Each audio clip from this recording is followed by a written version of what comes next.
selalu berusaha menyimpan sesuatu yang bisa membawa manfaat, baik untuk dirinya, untuk anak cucunya, maupun untuk keluarganya, untuk masa kini dan masa depannya.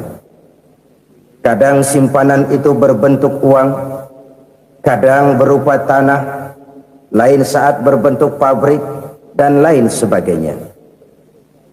Sementara masa depan yang paling pasti adalah akhirat.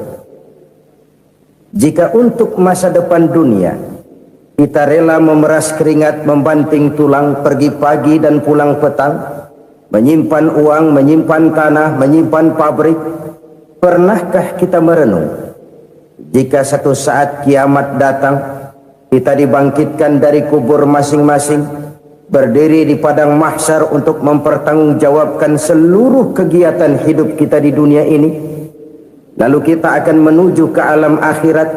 Sudahkah kita mempunyai simpanan untuk akhirat kita? Pada pertemuan kali ini saya ingin menyampaikan sebuah hadis di mana Rasulullah sallallahu alaihi wasallam bersabda, arba'un min kanzil jannah. Simpanan sorga ada 4 macam. Yang pertama, ikhfa'us sadaqah, menyembunyikan sedekah. Saudara-saudara kaum muslimin, sebagaimana yang kita maklum bahwa Allah Subhanahu wa taala melebihkan sebagian rezeki dari kita terhadap yang lain.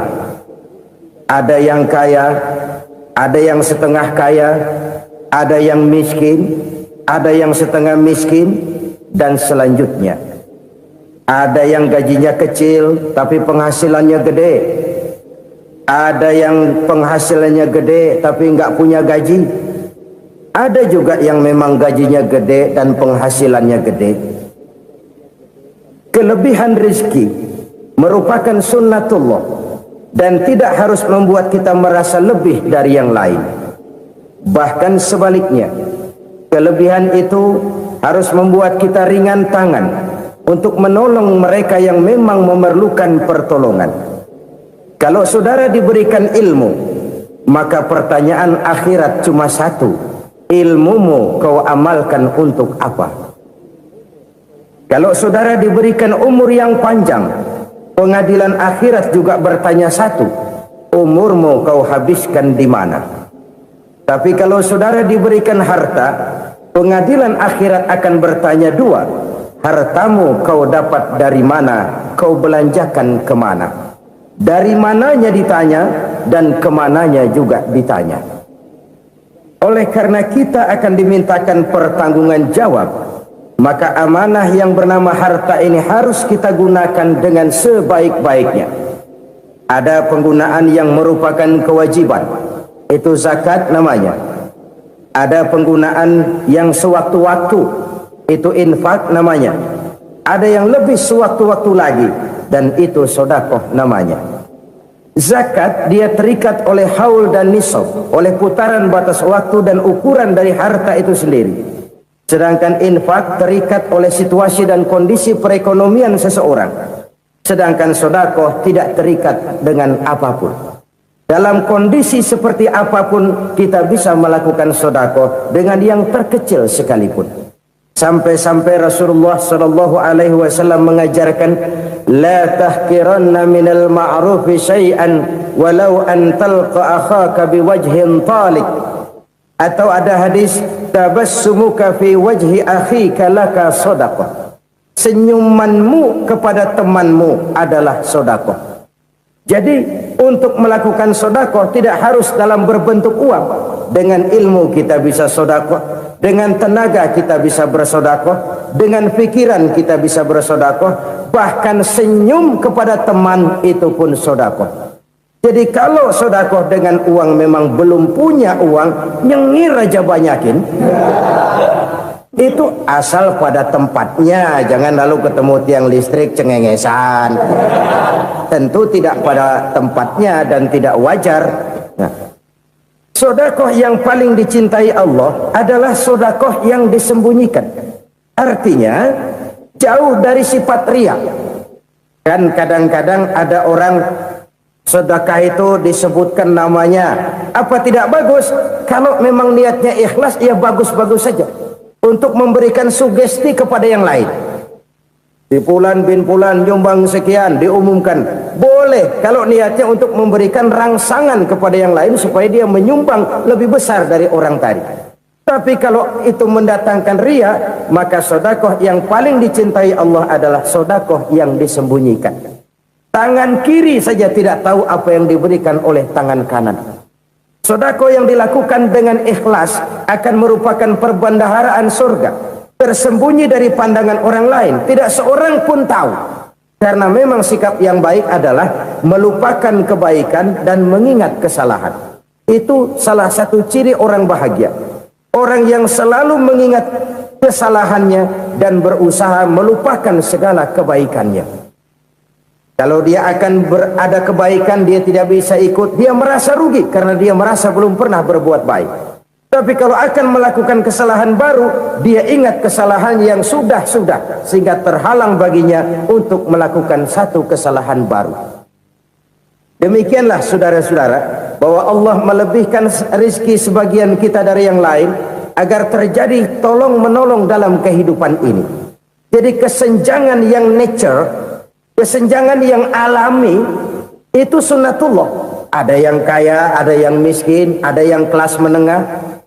Nah, kenapa lalu sekarang kita berusaha mengentaskan kemiskinan?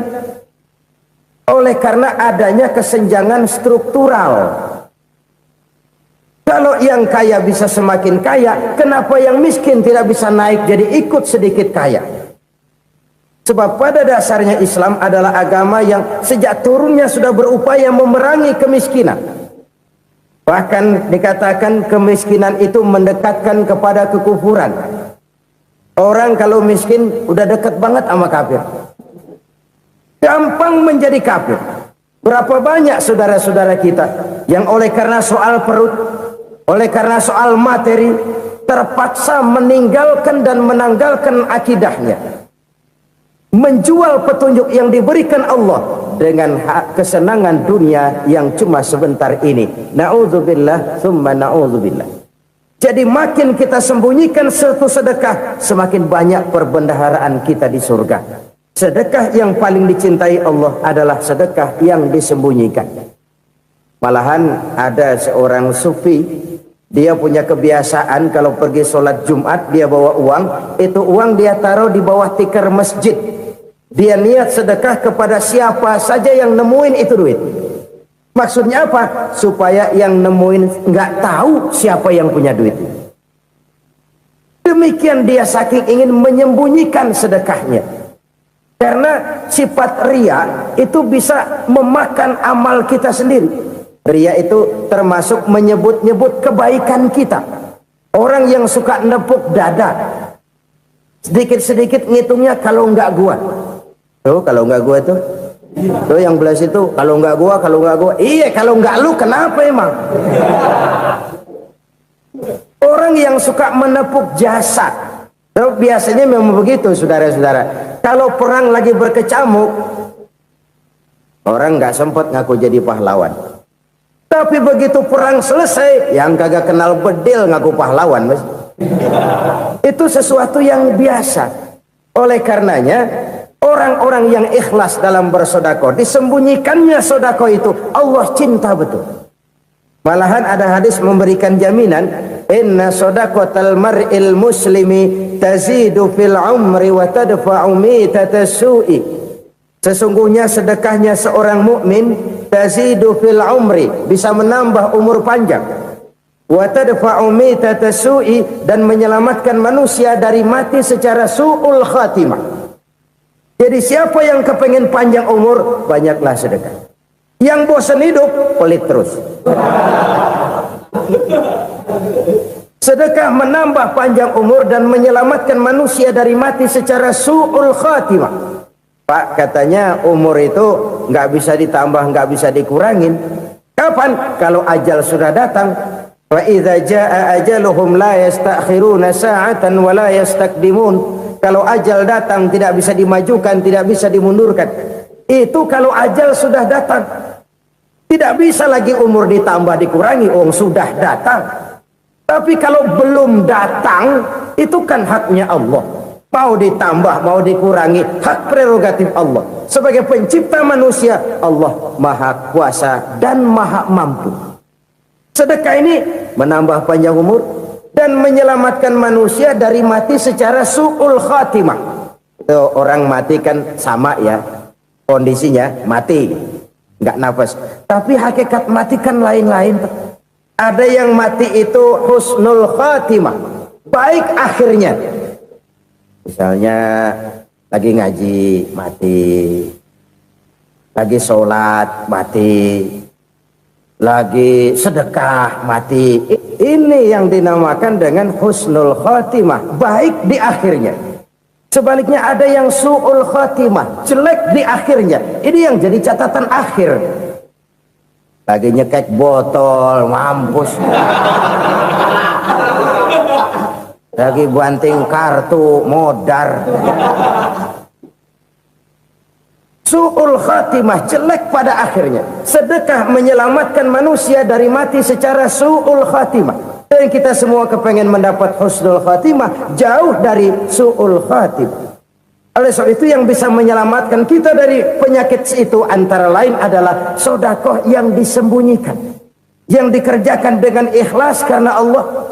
Tidak karena kepengen dipuji orang, tidak karena ingin dikatakan orang pemurah, sebab orang dermawan itu orang yang memberi tanpa harus diminta. Kalau masih harus diminta, ya belum dermawan namanya, masih harus diminta. Kalau nggak diminta ya tulus, lolos, polos. Saudara-saudara kaum muslimin rahimakumullah. Harta adalah amanat dan akan kita pertanggungjawabkan. Allah melebihkan rizki sebagian kita dari yang lain agar kita saling tolong menolong, bantu membantu. Nabi janjikan siapa yang meringankan beban saudaranya muslim di dunia, Allah akan meringankan bebannya di akhirat nanti. Sebuah jaminan dari baginda Nabi. Si orang yang kita bantu barangkali tidak bisa membalas, Allah yang akan membalas lewat jalan lain yang tidak pernah kita sangka-sangka. Ada orang tanya, Pak, ini ada orang nyumbang masjid sambil marah-marah, bagaimana?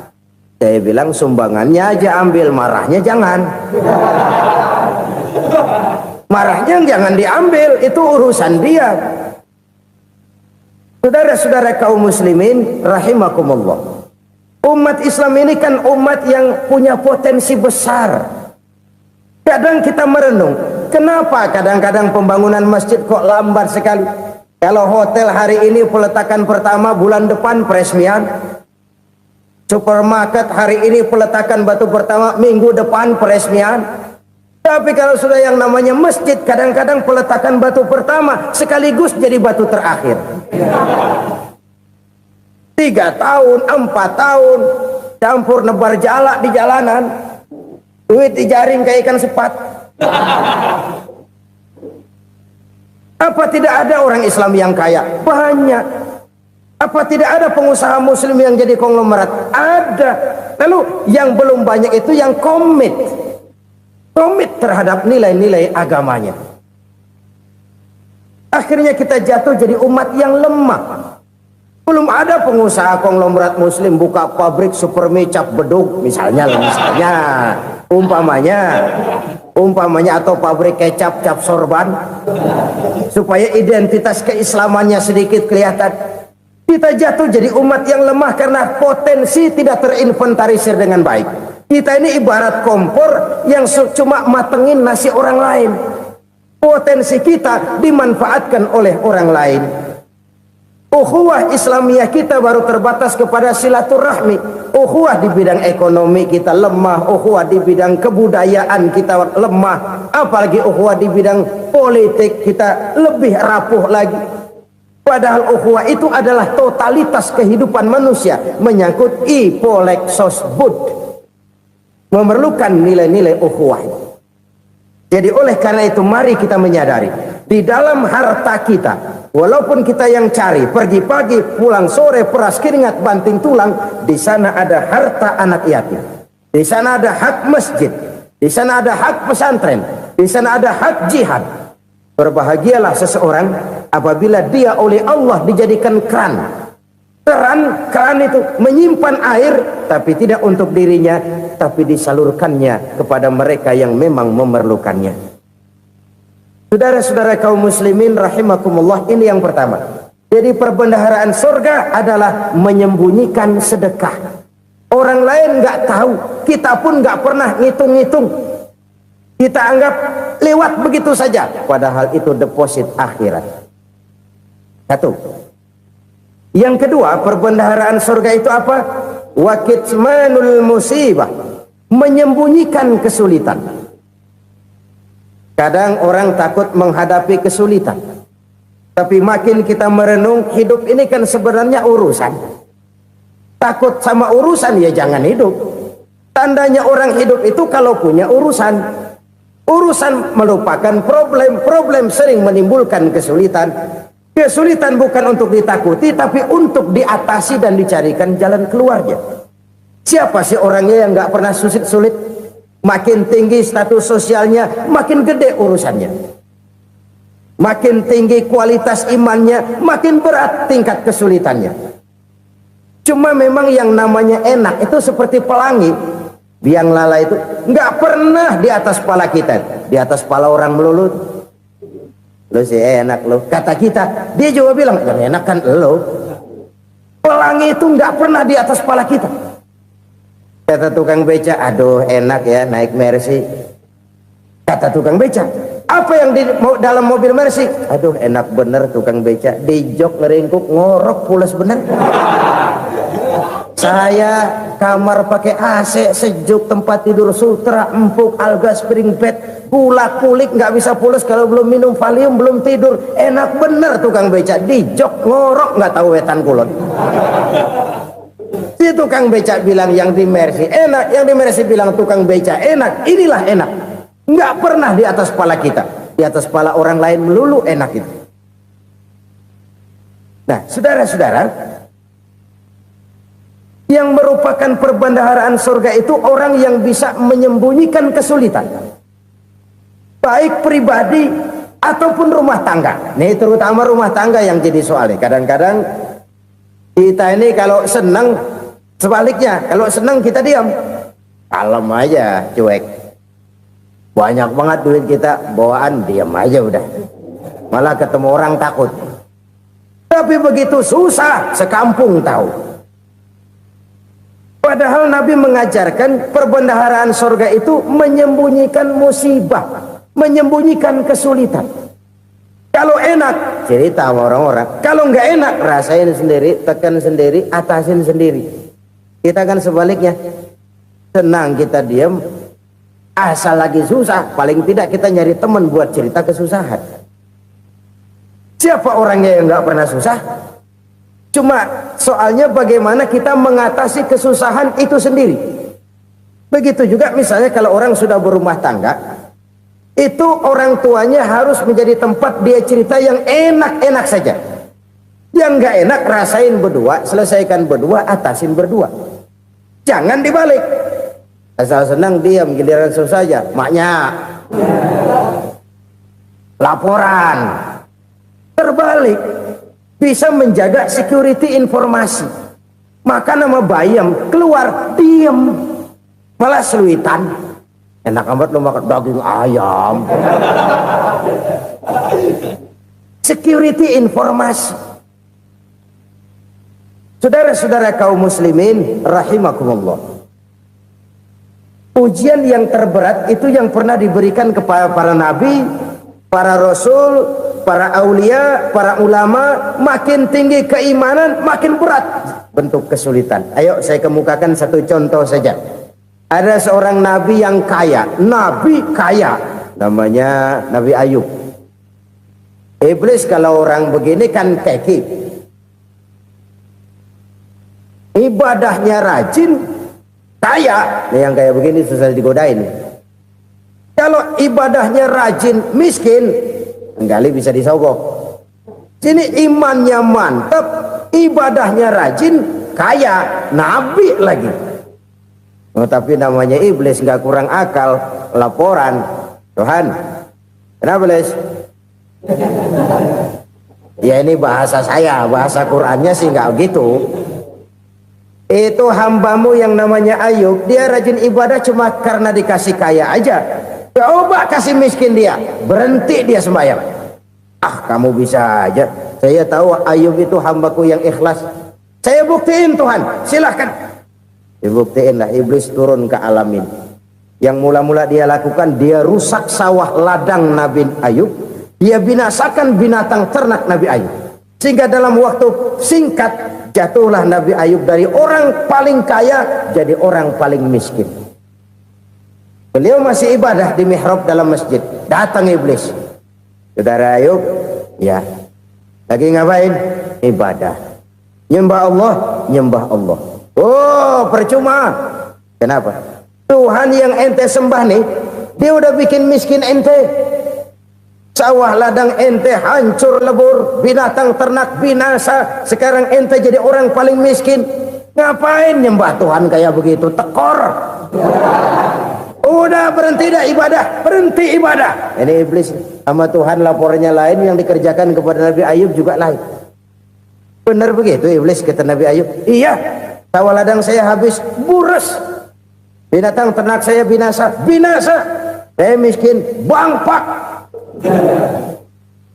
Apa jawab Nabi Ayub? Bukan innalillahi, ya, ini hebat. Alhamdulillahillazi a'tani wa akhza minni. Segala puji bagi Allah yang telah memberikan harta kepada saya dan sekarang mengambilnya lagi. Alhamdulillah. Allah yang ngasih, Allah yang ambil. Itu mah urusan Allah. Iblis cuman ibadah jalan terus, sujud lagi Nabi Ayub. Iblis seleher gondok banget. Dasar Nabi nggak mempan dia apa-apain. Miskin malah alhamdulillah. Allah yang ngasih, Allah yang ngambil. Jadi kalau kita tidak komit, kita tidak terikat kepada kaya, miskin, senang, susah, apa yang bisa bikin kita susah? Jadikan kekayaan, kemiskinan, jadikan senang, susah sebagai anak buah yang bisa kita atur. Jangan kekayaan ngatur kita, jangan kemiskinan ngatur kita. Kita yang harus mengatur mereka. Senang, susah, kaya, miskin, bahagia, sengsara, jadikan itu anak buah yang bisa kita atur. Kalau sekarang kita kaya, lain saat boleh jadi kita miskin, semiskin-miskinnya. Allah yang ngasih, Allah yang ngambil. Tenaga mana yang bisa menghalangi? Ibadah jalan terus. Iblis makin gondok. Dasar Nabi loh. Akhirnya apa? Nabi Ayub dikerjain, diberikan penyakit. Demikian fatal penyakitnya. Bayangin, udah miskin sakit. Masya Allah. Miskin sakit. Sakitnya nggak lama, kira-kira 16 tahun. Istrinya 3, 2 mental minta ceraiin. Ngerawatin laki bengek begini. Senang belum tentu, susah udah pasti nih. Cerai aja, cerai dah. Cerai. Tinggal satu Siti Rahmah yang setia menemani beliau. Sesetia-setianya hati perempuan. Satu saat Siti Rahmah bilang, "Bang, iya, abang kan Nabi bang. Lalu namanya Nabi kan doanya jarang meleset bang. Maksud kamu minta kenapa sih sama Tuhan biar abang sembuh baik dah bang?" Siti Rahmah, iya. Saya sakit berapa tahun sih dah? 16 tahun bang. Sebelum ini saya sehat berapa tahun? Ya kira-kira 60 tahun bang. Nah coba ente banding-bandingin Rahmah. Saya dikasih sehat 60 tahun, dikasih sakit 16 tahun. Sudah nggak sabar mau doa kepada Allah minta sembuh. Saya malu kepada Allah. Diuji dengan yang luar biasa seperti ini, tidak mengganggu stabilitas kehambaannya. Dia tetap menghamba kepada Allah Subhanahu wa ta'ala. Saudara-saudara kaum muslimin rahimakumullah. Kunci menghadapi kesulitan itu apa? Allah jelaskan dalam satu ayat, wa basyiris sabirin alladzina iza asabathum musibah qalu inna lillahi wa inna ilaihi raji'un. Gembirakan orang-orang yang sabar Siapa mereka itu? Yang apabila mendapat musibah mereka kembali kepada keyakinan dasar segalanya dari Allah dan segalanya akan kembali kepada Allah. Ini konsepsi dasar dari sikap muslim dalam menghadapi berbagai kesulitan. Segalanya dari Allah, segalanya akan kembali kepada Allah. Kalau ini sudah kondisi dasarnya, maka kita akan lapang menghadapi kenyataan bagaimanapun pahitnya. Apakah itu namanya miskin, apakah itu namanya sakit, bahkan maut sekalipun. Maut sekalipun. Segalanya dari Allah, segalanya akan kembali kepada Allah. Ini sikap hidup, bukan sekedar ucapan.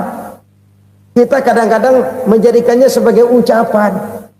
Mulutnya sehingga berhenti, innalillahi wa inna ilaihi rajiun, tapi nangisnya terus gerung-gerungan. Bukan itu, ini kesadaran moral. Kalau segalanya dari Allah, segalanya kembali kepada Allah, kan sebenarnya cuma nunggu giliran. Hari ini saya nyembayangin dia, entah hari apa saya disembayangin orang.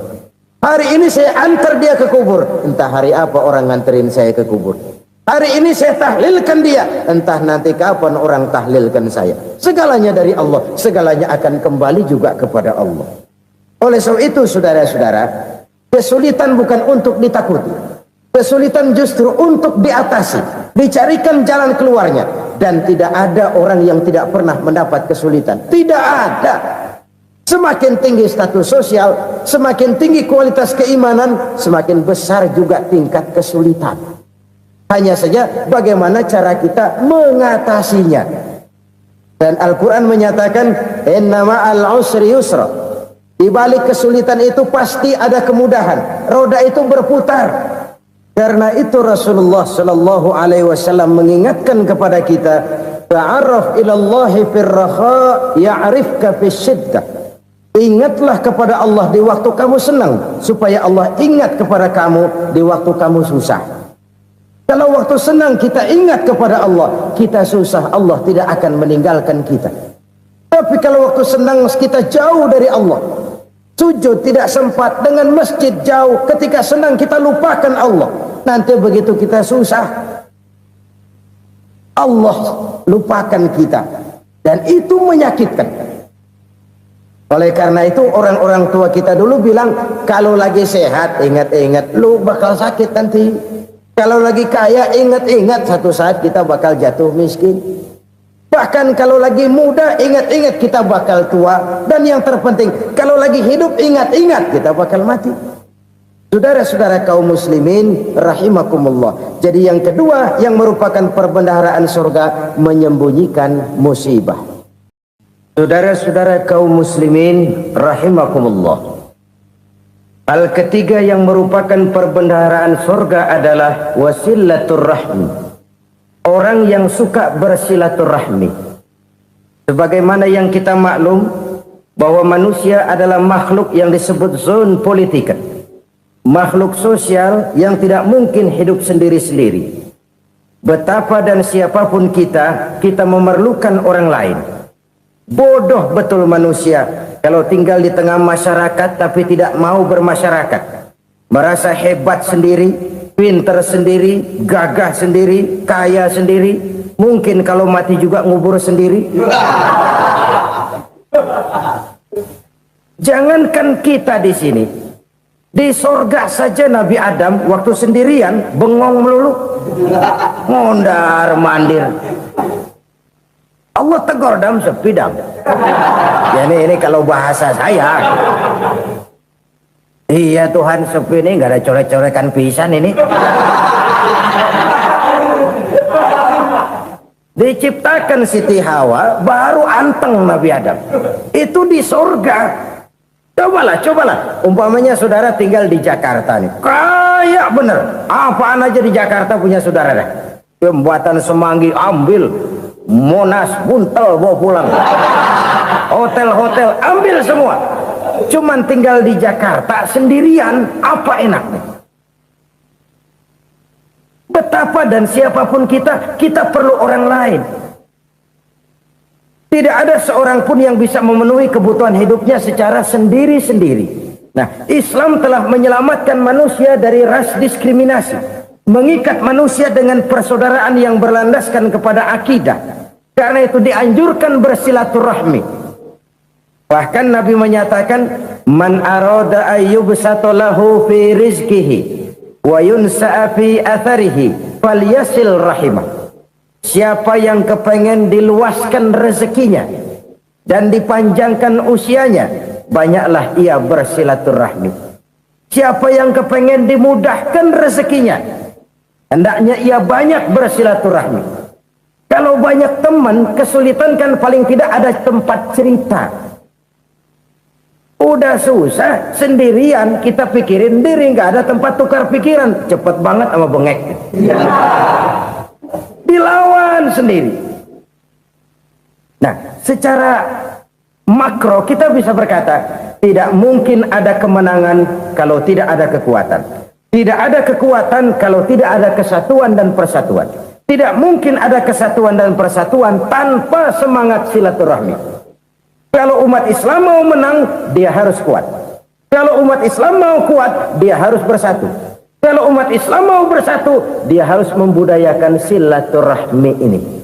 Bahkan sampai-sampai kata Nabi, kalau bisa cari nilai tambah. Apa? Silman qata'ak. Bersilaturahmilah kau kepada orang yang marah denganmu. Masya Allah, indahnya ajaran agama kita. Orang yang marah pun kepada kita, kata Nabi, kalau bisa bersilaturahmilah kepadanya, kepada orang yang marah itu. Di situ nilai tambah. Cuman jujur nih hadis, ngucapinnya gampang, ngamalinnya yang berat banget. Orang marah sama kita, kita disuruh silaturahmi, ada apa malu? Lu marah, ada gua marahan lagi. Tunggu pikirin. Saudara-saudara kaum muslimin rahimakumullah. Tapi ini yang diajarkan, bahkan ini yang dicontohkan oleh baginda Rasul. Bagaimana begitu mudah, misalnya satu saat Abu Jahal ini ngatur strategi bagaimana bikin Muhammad celaka. Dia gali lubang di depan tempat tidurnya. Dia tutupin daun korma. Terus dia panggil seseorang, ke sini. Kasih tahu Muhammad, pamannya sakit keras, minta ditengokin. Berangkat orang ini ke sana. Muhammad, labbaik. Pamanmu sakit keras, dia minta ditengokin. Baik, saya akan datang menjenguk beliau. Berangkatlah Nabi ke rumah Abu Jahal tanpa prasangka apapun. Abu Jahal udah pasang setil, selimut 3 rangkap setengah dipakai, persis kayak orang meriang. Tapi sembari ngintip dari balik selimut, begitu Muhammad buka pintu, nah masuk perangkap nih. Muhammad jalan menuju tempat pembaringan. Makin lama makin dekat, makin lama makin dekat, makin dekat ke lubang yang dipasang oleh Abu Jahal itu. Dalam hati Abu Jahal, terus dah jatuh, mampus dah lo ini. Mampus lo hari ini nih. Apa yang terjadi? Malaikat Jibril datang. Muhammad, pamanmu cuma pura-pura sakit. Di depan tempat tidurnya ada lubang perangkap supaya kamu jatuh ke situ. Sudah, kamu pulang. Balik kanan Nabi. Sudah hampir jatuh ke lubang, balik kanan, pulang. Bayangin kecewanya Abu Jahal.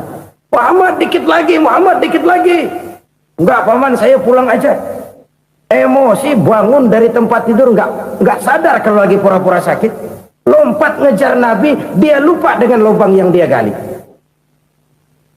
Usrak, nyemplung sendiri ke dalam lubang.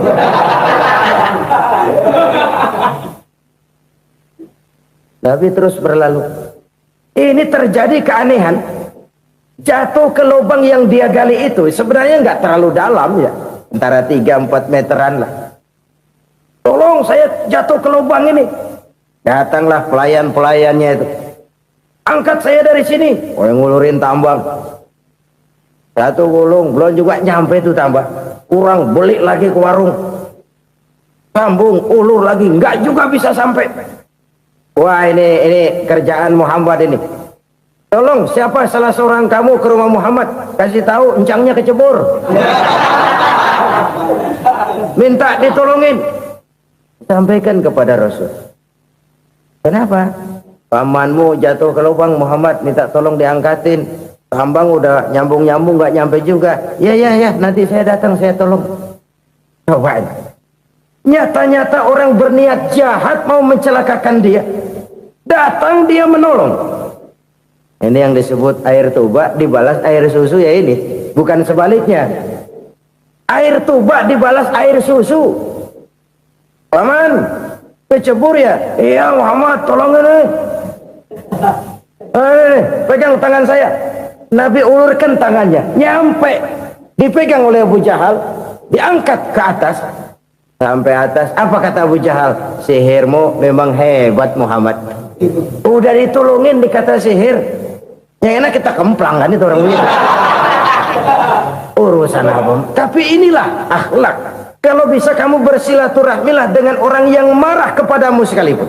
Orang marah kita tetap baik. So, kalau kita berbuat baik sama orang yang memang baik, rasanya sih biasa-biasa aja. Orang baik kita baik lagi, ya draw aja, belum ada nilai tambah di situ. Baru ada nilai tambah kalau kita bisa berbuat baik kepada orang yang nyakitin kita. Itu namanya kita setingkat di atas dia. Dia sakitin kita, kita berbuat baik sama dia. Dia pelit sama kita, kita baik sama dia. Dia marahin kita, kita deketin dia. Di situ kita punya nilai tambah. Jadi siapa yang ingin diluaskan rezekinya kata Nabi dan dipanjangkan umurnya, hendaklah ia banyak-banyak bersilaturahmi. Sederhana sebenarnya silaturahmi, tapi silaturahmi membangkitkan semangat kesatuan dan persatuan. Kesatuan dan persatuan melahirkan kekuatan. Dalam matematika 1 ditambah 1 pasti 2. Tapi di tengah masyarakat 1 orang takut ditambah 1 orang takut, hasilnya jadi 2 orang setengah berani. Kenapa setengah berani? Karena udah berdua. Tadi pan takut sendirian. Kalau dia kumpul turu-turu takutlah jadi berani. Kita yang lemah, kita yang tidak berdaya, kita yang miskin, kalau mau kompak bersatu, apa yang nggak bisa kita kerjain? Apalagi tinggal di kota besar, pilihan cuma 2. Bertahan atau minggir. Bertahan atau minggir. Untuk bisa bertahan harus mampu bersaing. Untuk mampu bersaing harus punya keahlian. Keahlian harus ditunjang dengan pendidikan, ditambah oleh kekompakan sebagai umat. Udah miskin mencar mulu, orang injak kita. Orang nggak pandang urusan apa malu.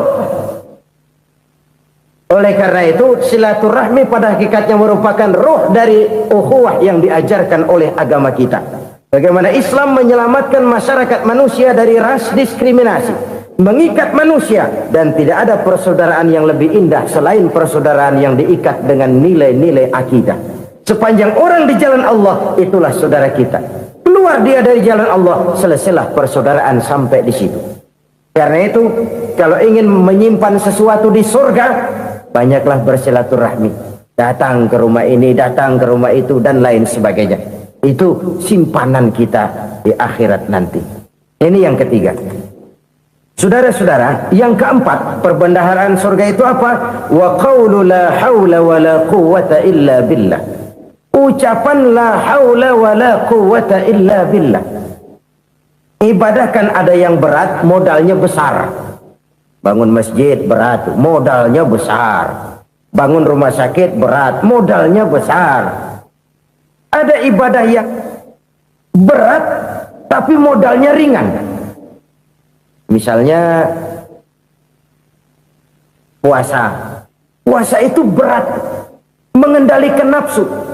Kalau sekedar nggak makan nggak minum sih enteng, mengendalikan nafsu. Itu jihad terbesar, tapi kan modalnya ringan, cuma niat saja. Ini ibadah berat, modalnya ringan. Ada ibadah yang ringan, modalnya juga enteng. Seperti termasuk ucapan la haula wa la quwwata illa billah. Tanpa sadar, la haula wa la quwwata illa billah. Nyelengin tuh di surga. Nyelengin, kita nggak terasa, nyelengin simpenan akhirat. La haula wa la quwwata illa billah, nyimpen lagi. Kaget, la haula wa la quwwata illa billah, nyimpan lagi, banyak simpenan. Walaupun sebenarnya yang dimaksud di sini adalah kesadaran batin bahwa tidak ada daya dan kekuatan kecuali Allah. Itu intinya. Kita memulai pekerjaan disunahkan baca bismillah, kan begitu. Apa itu? Kesadaran moral Bahwa ini saya bisa kerjakan, saya kerjakan ini dengan menyebut nama Allah. Kenapa? Kalau Allah tidak memberikan daya dan kekuatan, mana mampu saya kerjakan ini. Maka saya kerjakan ini dengan menyebut nama Allah. Bismillah. Kesadaran moral. Manusia hanya wajib berusaha, tapi nggak pernah wajib berhasil. Banyak hal-hal yang kalau kita renungkan secara rasio nggak mungkin, tapi jadi kenyataan. La haula wa la quwata illa billah. Tidak ada daya dan kekuatan kecuali bagi Allah semata-mata. Kesadaran moral akan kelemahan dan keterbatasan makhluk bernama manusia. Kadang kita kagum dengan otak, tapi kita sering lupa sama yang bikin otak. Padahal bagaimanapun hebatnya otak, yang bikin otak pasti lebih hebat dari otak. Nggak percaya, silahkan otak-otakan. Inilah kecenderungan. Kita kagum dengan pesawat-pesawat mutakhir, bukan main, besi gede banget terbang itu. Alangkah hebatnya. Lalu apa yang bikin otak tidak lebih hebat dari itu semua? Kita puji laut, apa yang bikin laut tidak lebih hebat dari laut itu? La haula wa la quwata illa billah. Tidak ada daya dan kekuatan kecuali Allah. Apa yang bisa kita lakukan kalau tidak karena daya dan kemampuan yang diberikan oleh Allah kepada kita? Lahirlah sikap tawadu, rendah hati, tidak melonjak menjadi angkuh dan sombong, sadar akan kelemahan dan keterbatasan diri sebagai makhluk yang diciptakan oleh Allah Subhanahu wa taala. Jadi satu sisi ini ucapan yang berpahala, la haula, jadi wiridan. Pada sisi lain ini kesadaran moral, sikap mental, kesadaran batin bahwa yang punya daya dan kekuatan itu cuma Allah. Kita nggak pantas untuk sombong, sebab sombong itu pakaiannya Allah. Kita nggak sedang pakai pakaian Allah, kegedean. Dan makin kita renungi, makin terbentur. Apa sih yang bisa kita sombongin? Kita mau sombong apa? Kaya, pintar, itu kan semua relatif. Di atas langit masih ada langit lagi. Jadi oleh karenanya, marilah kita menyadari, manusia hanya wajib berusaha, tapi tidak pernah wajib berhasil. Yang berusaha saja tidak wajib berhasil, apalagi yang tidak berusaha. Islam bukan agama orang pemalas yang selesai sholat lalu endelohom, nggelenggem ayem-ayem. Tapi Islam bukan agama orang sombong yang setelah berusaha lalu tidak memerlukan Allah. Kita bisa saja bikin proyeksi, tahun sekian kita bakal panen besar menurut perhitungan otak. Tapi ada kejadian lain. Apa? Tikus ngambek. Habis itu dimakanin tikus, panen gagal. Proyeksi rasional gagal oleh tikus-tikus yang ngambek itu. Bisa saja terjadi. Tahun depan kita panen besar, urung. Kenapa? Musim panas panjang. Dan sekarang ini koran-koran bikin berita musim mengalami penyelewengan. Bukan cuma manusia yang nyeleweng sekarang. Musim pakai nyeleweng. Mestinya kan musim hujan udah selesai, masih hujan-hujan juga. Musim. Nah sekarang kita boleh bikin proyeksi, kita bakal panen besar. Tahu-tahu musim panas panjang, sawah retak, air kering. Cari teknokrat yang paling botak, suruh pendekin tuh musim panas. La haula wa la quwata illa billah. Inilah kesadaran moral. Saudara, saya teringat satu saat ada seorang konglomerat. Umurnya ya kira-kira 70-an. Suatu saat dia ditanya oleh wartawan, "Pak, umur Bapak berapa sih?" "Ya paling 10 tahun." 10 tahun? 10 tahun? Anak Bapak berapa orang? Satu saja? Satu. Harta Bapak berapa? Ya paling-paling bangsa 7 juta kali. 7 juta? Iya. Pak, kenapa Bapak bohongi saya? Bapak punya buku biografi. Koran-koran, majalah-majalah banyak memuat cerita riwayat hidup Bapak. Saya tahu umur Bapak 70. Kenapa bilang cuma 7 tahun? Saya tahu anak Bapak 8. Kenapa cuma bilang 1? Saya tahu harta bapak miliaran, mungkin triliunan, pabrik di mana-mana, bank di mana-mana. Kenapa bilang uang bapak cuma 7 juta? Nah, kata si konglomerat tadi, kamu benar nak, kamu benar. Umur saya kalau jumlahnya memang 70 nak. Cuman ingat-ingat saya, baru 7 tahun terakhir ini saya sujud. Baru 7 tahun terakhir ini saya berusaha dekat dengan Allah. Saya laksanakan perintahnya, saya jauhi larangannya. 7 tahun inilah rasanya yang ada nilainya di hadapan Allah. Yang 63 tahun matong, kelabu, kelem umur gue. Habis untuk maksiat, untuk munkarat. Maka ketika ditanya tadi, umur saya 7 tahun itu. Oh begitu Pak. Oh iya. Lalu anak Pak, anak bapak kan 8. Kenapa bilang cuma 1? Nah, kalau jumlah hitungannya memang anak saya 8. Tapi dari 8 orang ini rasanya cuma 1 nih yang bakal jadi buah hati, belahan jantung, pelanjut cerita, penerus sejarah, bakal jadi anak soleh yang akan mendoakan saya. Cuman 1 rasanya anak saya ini yang bakal jadi buah hati saya, besar-besaran saya, yang akan mendoakan di kubur saya, yang akan mendoakan di akhirat saya.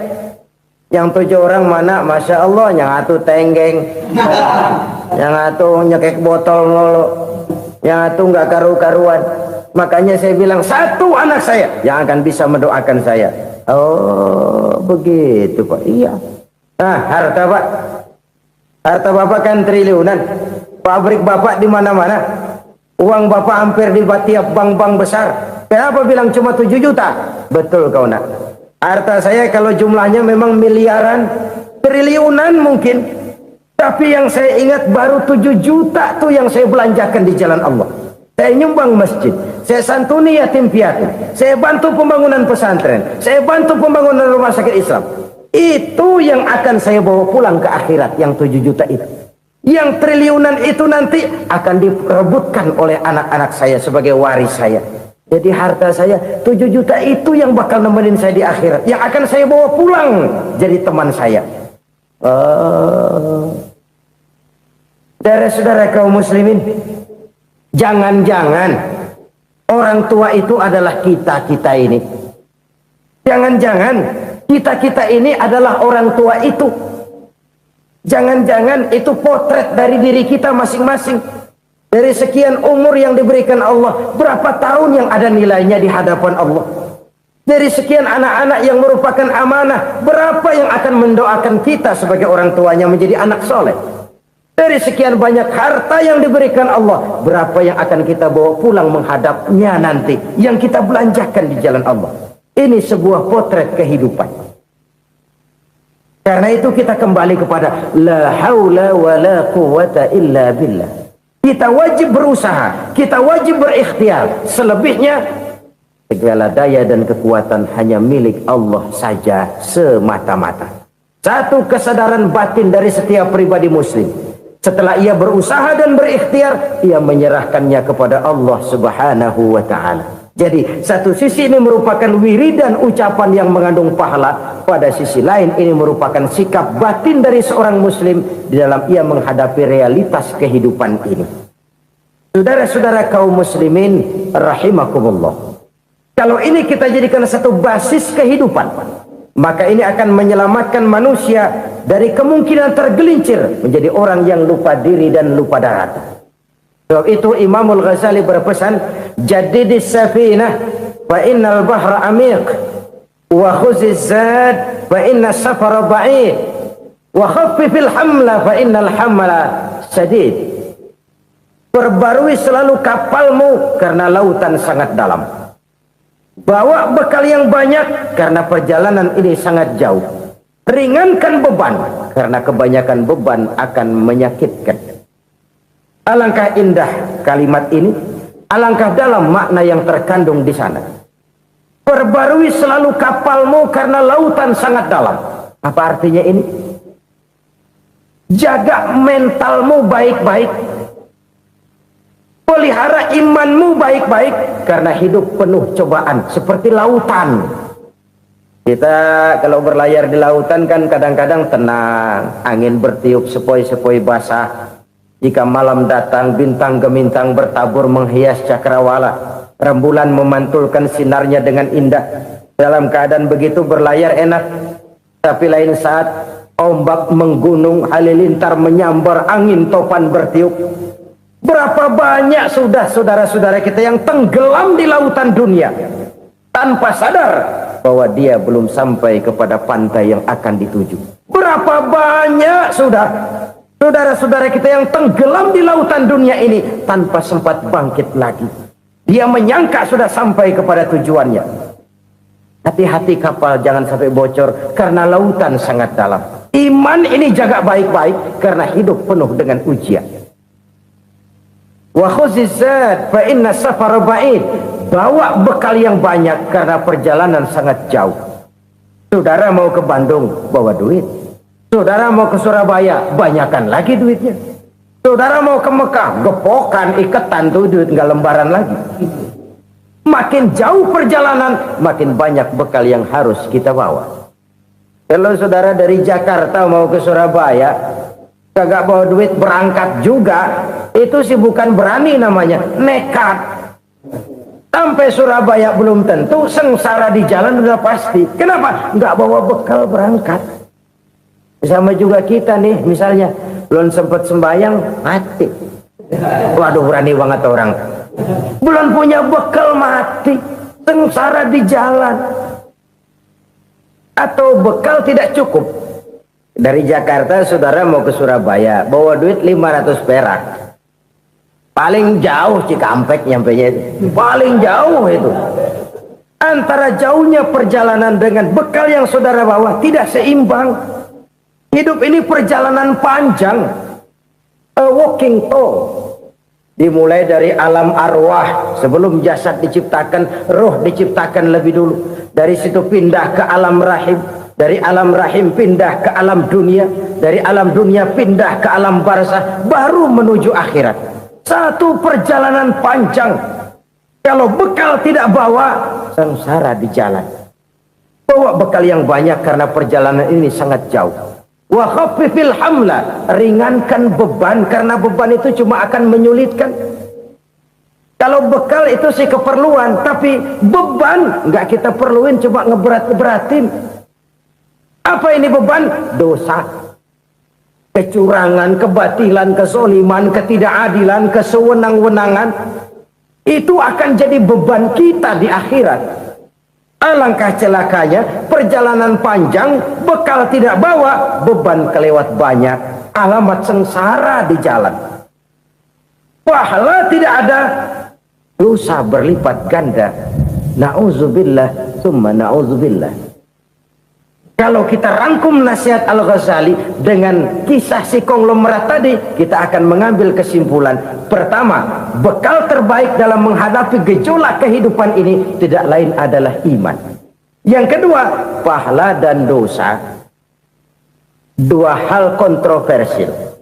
Pahala adalah bekal, dosa adalah beban. Tapi kita sekarang kan tidak begitu terangsang kepada yang abstrak. Orang berlomba mencari yang konkret-konkret saja, yang real. Kalau memang dosa, benjol dong, kira-kira begitu. Kira-kira begitu. Persis orang Yahudi dulu. Orang Yahudi itu kan pernah minta kepada Nabi Musa, Ya Musa, lan nu'mina laka hatta narallaha jahrah. Musa, kami nggak bakal mau beriman kepada Allah kalau belum kami lihat Allah ada nongkrong di depan kami. Kalau memang Tuhan ada, taruh dong di depan kami. Mau yang konkret-konkret saja. Kalau memang dosa, benjol dong. Kalau memang pahala, berasa dong. Orang terangsang kepada yang real, yang konkret-konkret saja. Karena itu, untuk mengejar dosa, orang mau bayar. Tapi untuk mengejar pahala, walaupun tidak bayar, orang segan. Ini yang dikatakan oleh Nabi, kamu mengharapkan ke surga, tapi kamu berat melaksanakan sesuatu yang bisa membawa kamu ke surga. Kamu ingin jauh dari neraka, tapi tiap saat kamu lakukan perbuatan-perbuatan yang justru menjerumuskan kamu ke neraka. Idda'aitum an-najata minan nar wa ramaitum fiha anfusakum. Kamu ingin selamat dari neraka, tapi kamu lemparkan diri kamu ke neraka. Kamu ingin masuk surga, tapi berat sekali kamu melakukan perbuatan-perbuatan yang bisa menyampaikan kamu di surga. Saudara-saudara kaum muslimin rahimakumullah. Jadi hal keempat yang merupakan perbendaharaan surga adalah la haula wa la quwwata illa billah. Satu sisi ini merupakan ucapan yang memperberat timbangan akhirat. Pada sisi lain ini merupakan sikap hidup seorang muslim. Kesadaran batin yang sangat dalam bahwa tidak ada daya dan kekuatan kecuali Allah. Dan itu kita simbolkan pada saat memulai pekerjaan dengan Bismillah, dengan menyebut nama Allah. Satu kesadaran moral, saya hanya bisa melakukan ini karena diberikan daya dan kekuatan oleh Allah. Lahirlah sikap tawadu, rendah hati, tidak melonjak menjadi angkuh dan sombong.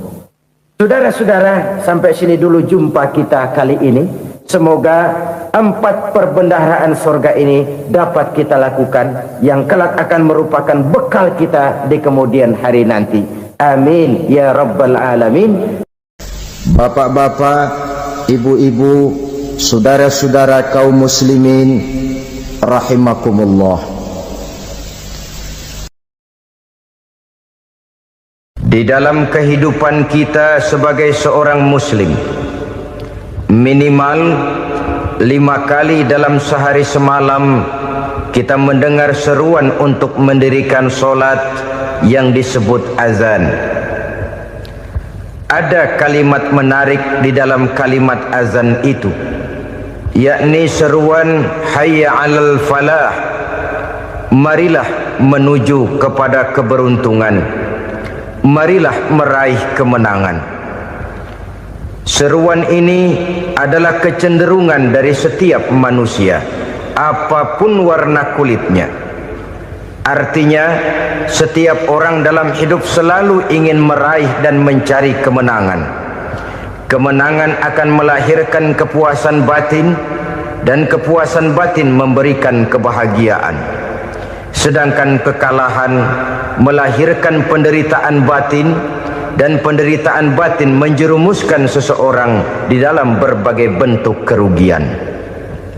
Jikalau inilah seruan azan, maka masalahnya ialah apa yang menyebabkan kita meraih kemenangan.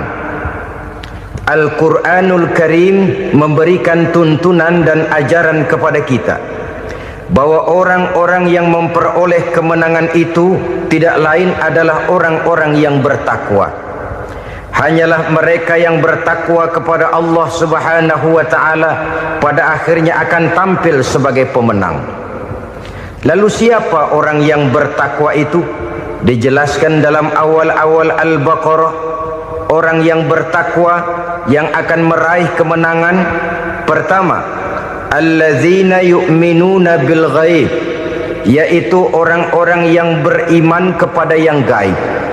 Percaya bahwa ada alam yang gaib, alam yang abstrak, alam yang tidak bisa dijangkau oleh salah satu daripada panca indera kita.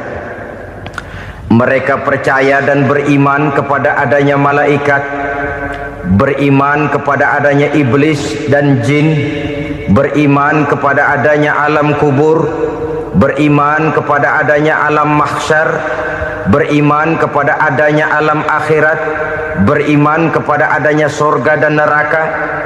Beriman bukan cuma sekedar beriman dalam ucapan bibir saja, tetapi beriman yang nilai iman itu mampu mewarnai gerak dan gaya hidupnya. Iman yang meresap sampai ke tulang sumsum, kemudian memberikan dampak positif di dalam kehidupan manusia. Alam, kita tahu, adalah sesuatu yang selain Allah, dan Allah bukanlah alam. Apapun namanya selain daripada Allah, itu adalah alam. Alam pada hakikatnya terbagi menjadi 2. Ada alam syahadah, alam nyata, alam konkret, alam yang bisa dijangkau oleh salah satu indera kita. Kemudian ada alam ghaib, alam yang tidak bisa dijangkau oleh panca indera kita, alam metafisika, alam abstrak, alam yang wajib kita imani keberadaannya. Kita percaya bahwa malaikat itu ada, Kita percaya kepada jin, bahwa jin itu ada. Kita percaya kepada adanya iblis dan setan. Bukan percaya kepada iblis dan setannya, percaya bahwa iblis dan setan itu ada. Itu termasuk salah satu daripada sifat orang yang bertakwa kepada Allah. Saudara-saudara kaum muslimin rahimakumullah, kecenderungan pembangunan yang lebih bersifat materialistis biasanya menggeser aspek kehidupan rohani. Orang berpikir empiri, dan dalam pola pikir yang demikian maka alam gaib tidak lagi mendapat perhatian. Aspek kehidupan yang bersifat rohaniah malah mulai ditinggalkan. Akibatnya terjadilah kepincangan di dalam kehidupan kita. Pernah ada satu pengalaman pribadi dalam perjalanan kembali ke tanah air. Dalam pesawat di sebelah kanan saya duduklah seorang Jerman namanya Heiner Simonsen. Iseng saya ajak kenalan, saya ajak ngobrol, saya tanya dia. Saya bilang, Mas Heiner ini, kalau pesawat yang kita tumpangi ini jatuh ke bawah, kira-kira apa yang bakal terjadi, Mas? Dia bilang, kita semua akan mati. Begitu? Iya. Oke. Apa itu mati? Tanya saya. Dia bilang, untuk tahu apa itu mati, kita harus tahu lebih dahulu apa itu hidup. Saya pikir nih bule bisa ngomong juga. Baiklah kata saya. Apa hidup menurut Anda itu? Oh, hidup itu dia bilang, kalau seluruh anggota badan kita bekerja secara normal, paru-paru memompa darah secara normal, jantung berdetak secara normal, sel-sel tubuh bekerja secara fit, dan organisme tubuh hanya mau bekerja secara normal, dia bilang, kalau kita memberi makan yang cukup, menu yang teratur, dan gizi yang lengkap. Saya bilang, kesimpulannya apa, Ner? Dia jawab, hidup adalah dari tangan ke mulut. Life is from the hand to the mouth, kata dia. Hidup adalah dari tangan ke mulut. Jadi masalah hidup tidak lebih daripada masalah isi perut. Orang pergi pagi, pulang sore, peras keringat, banting tulang, perut yang dibelain.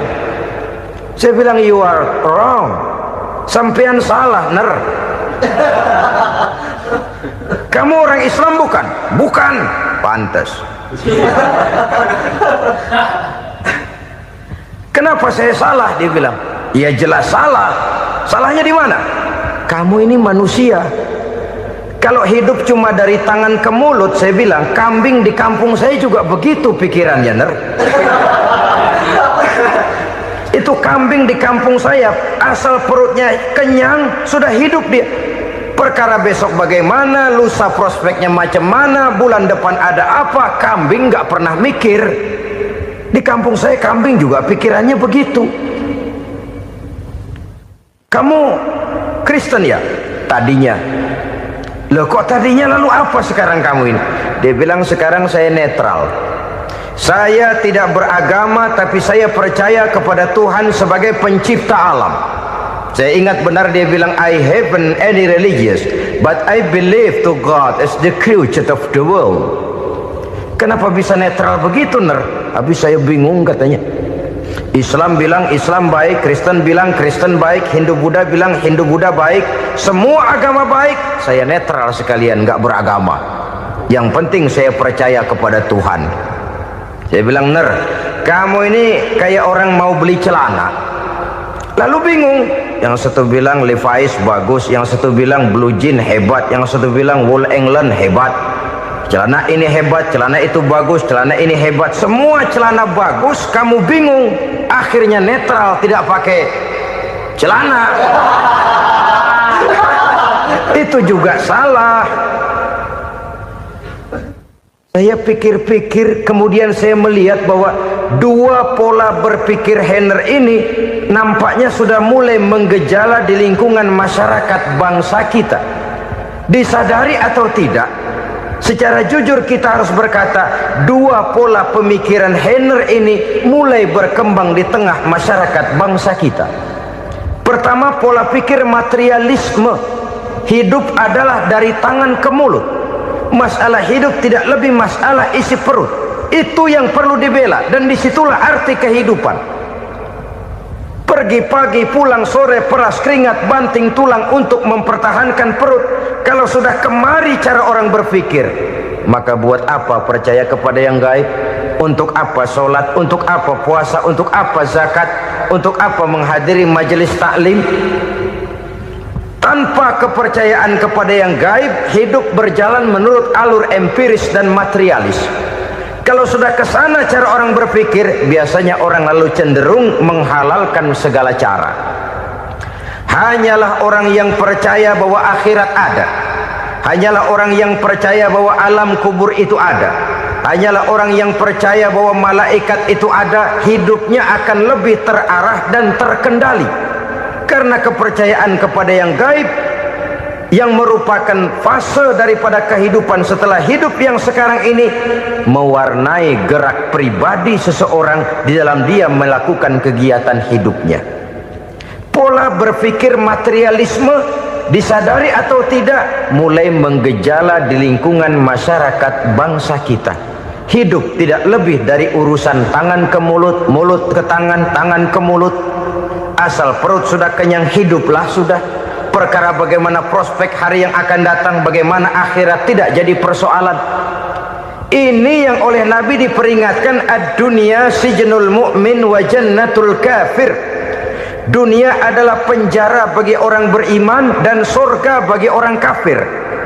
Dulu di zaman Belanda hadis ini pernah disalah tafsirkan, disalah artikan, digunakan sebagai senjata untuk mengkebiri dan membuat impoten umat Islam. Sudahlah, umat Islam gak usah macam-macam, kata Belanda. Dunia ini kan penjara buat orang Islam, surga buat orang kafir. Di penjara jangan bertingkah.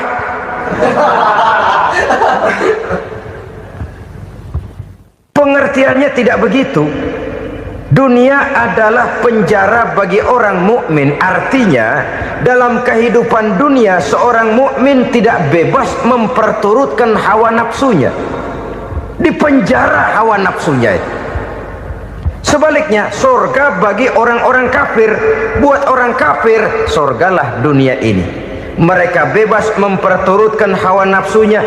Dilarang tidak terlarang, dicegah pun tidak tercegah. Mereka hidup menurut alur bisikan nafsu mereka sendiri. Kemudian bila ajal datang, maut merenggut nyawa, selesailah surganya sampai di situ. Maka bagi orang-orang yang tidak percaya kepada adanya akhirat, kepada adanya alam gaib, surganya sebatas umurnya.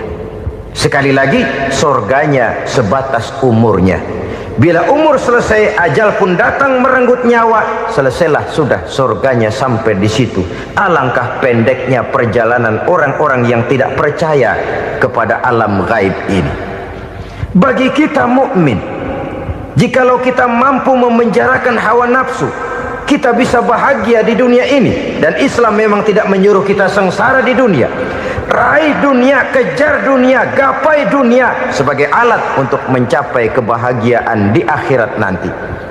Hidup adalah satu perjalanan panjang yang terbentang sejak kita terlahir dari alam rahim sampai kepada alam akhirat nanti.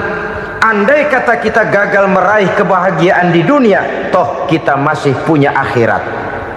Tapi jangan jadi dalil yang melemahkan semangat. Biarin dah kita di dunia kebelangsak, yang penting akhirat. Akhirnya dunia benar-benar kebelangsak. Bagaimana dunia ini bisa kita raih, dan bagaimana meraih dunia untuk menunjang kepentingan akhirat nanti. Yang kedua, dari pikiran Heiner yang saya lihat menggejala di lingkungan masyarakat bangsa kita, timbulnya manusia-manusia netral. Seolah-olah Tuhan yes, agama no. Sama Tuhan percaya, agama ogah. Tuhan ngangguk, giliran agama godeng. Padahal hampir dalam setiap ayat dalam Quran, kata-kata amanu biasanya bergandeng dengan wa amilus shalihat. iman dan amal soleh. Ini sebagai isyarat Tuhan dan agama jangan pernah dipisah-pisah. Apabila kita bertuhan, maka kita harus beragama. Apabila kita beragama, maka agama itu harus bersumberkan dari Tuhan yang kita imani itu. Tidak mungkin kita pisah, Tuhan yes, agama no. Sama Tuhan percaya tapi agama bikin sendiri. Sembayangnya cukup bengong 2 jam madep ngulon.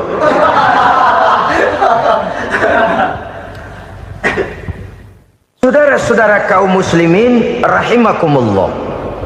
Jadi dengan demikian, agama yang kita akui merupakan unsur mutlak di dalam pembangunan sekarang ini, merupakan bagian dari kehidupan yang menuntun kita bahwa di balik alam nyata ini, di balik alam syahadah ini ada alam gaib. Dan mudabbir, murabbi, yang mengatur, yang menguasai, yang memelihara baik dia alam nyata, baik dia alam gaib, tidak lain adalah Allah Subhanahu wa taala. Di sana ada satu super power, satu maha kekuatan yang kita perlu bersandar kepadanya. Sebagai makhluk nyata yang hidup di alam nyata, berbuatlah secara nyata sebagaimana harusnya kita berbuat. Karena Islam jelas bukan agamanya orang pemalas. Islam jelas bukan agamanya orang yang mengajarkan setelah selesai sholat boleh duduk, nggelenggem ayam-ayam, ndelohom, menghitung bintang di langit sambil menunggu keajaiban. Tidak. Islam adalah agama yang mengajarkan apabila sholat sudah selesai kamu kerjakan, bertebaranlah di permukaan bumi, cari karunia Tuhanmu. Jangan hidup berpangku tangan menunggu keajaiban, karena hidup bukan undian. Jangan berharap untung besar tanpa mau peras keringat. Tapi di sebalik itu toh kita juga harus yakin bahwa di sisi usaha nyata yang kita lakukan ada satu super power, satu maha kekuatan gaib yang menentukan berhasil dan tidaknya usaha kita. Kepercayaan kepada hal semacam inilah yang mendorong kita untuk mempunyai sandaran vertikal, agar jikalau usaha ini berhasil, kita tidak lupa diri dan lupa daratan. Jikalau usaha ini gagal, kita tidak putus asa dan buruk sangka, tidak cupik pandangan dan sempit hati, tapi mampu melihat persoalan dengan kacamata putih sambil husnuzon kepada Allah Subhanahu wa ta'ala. Kita percaya malaikat itu ada yang namanya raqib dan atid, mengawasi gerak hidup kita sampai kepada gerak hati kita. Ini memberikan sugesti agar kita berhati-hati, tidak sejengkal tanah pun kita bisa berlindung dari pengawasan raqib dan atid. Ada munkar nakir yang akan menyoal kita di alam kubur. Ada malaikat Malik, penjaga neraka. Ada malaikat Ridwan yang menjaga surga. Kita percaya kepada adanya jin, kita percaya kepada adanya setan, iblis. Percaya kepada adanya, bukan mempercayai si setan, si iblis lalu menjadikannya sebagai teman. Tidak. Percaya bahwa mereka itu ada dan merupakan makhluk Allah yang gaib, yang diciptakan Allah Azza wa Jalla.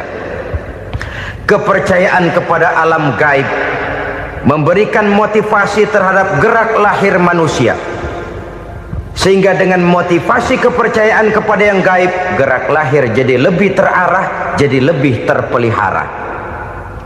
Pernah seseorang bertanya, "Pak, apakah adanya akhirat bisa dibuktikan secara ilmiah?" Saya bilang tidak bisa, tidak bisa. Kenapa? Karena yang berangkat nggak pernah pulang kembali lagi.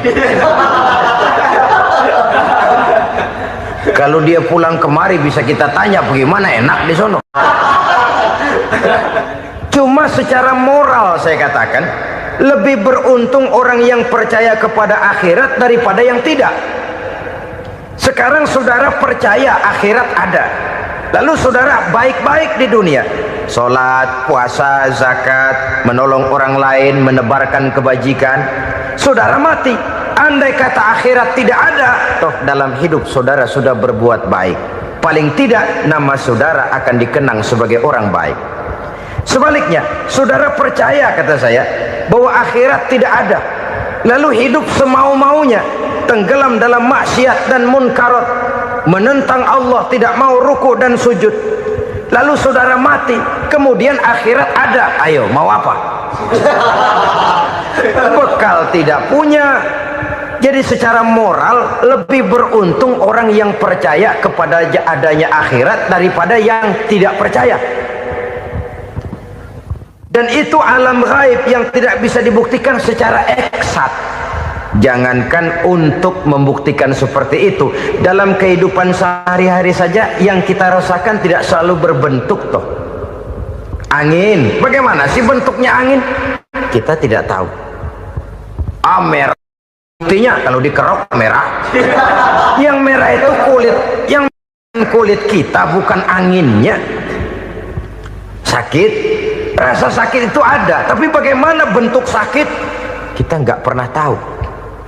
Kalau kita makan cabai pedas, bagaimana bentuk pedas itu tidak ada, tapi rasa ada. Bentuk pedas hijau, cabenya bukan pedasnya. Tidak semua yang kita rasakan bisa kita gambarkan dalam bentuk yang konkret. Oleh karena itu, sekali lagi bahwa kepercayaan kepada alam yang gaib mampu memberikan satu sugesti yang menata kehidupan seseorang lebih lurus, lebih terarah, dan lebih terkendali. Maka wajar kalau kepercayaan kepada yang gaib mengantarkan seseorang untuk meraih kemenangan. Kenapa? Dia percaya kepada yang gaib, bahwa akhirat ada, bahwa alam kubur ada, bahwa pertanggungan jawab itu ada. Maka dia lalu tidak hidup saenae udele dewe, itu loh. Tidak hidup menurut seleranya sendiri, terarah, teratur. Ini cirinya yang pertama. Orang bertakwa yang akan meraih kemenangan, mereka beriman, mereka percaya kepada yang gaib. Bahkan hal-hal konkret saja selalu berangkat dari yang gaib. Saudara-saudara, para remaja, para pemuda sekarang ini tidak pernah tahu toh siapa yang akan jadi teman hidup saudara. Kita bisa saja ngerancang, mentargetkan, tapi toh akhirnya yang namanya jodoh bukan kekuasaan kita. Rezeki di luar kemampuan kita. Begitu juga ajal. Maut, jodoh, ajal adalah contoh-contoh konkret bahwa pada akhirnya yang gaiblah yang menentukan. Bertahun-tahun ngelancong, emang jodoh seret nggak jadi.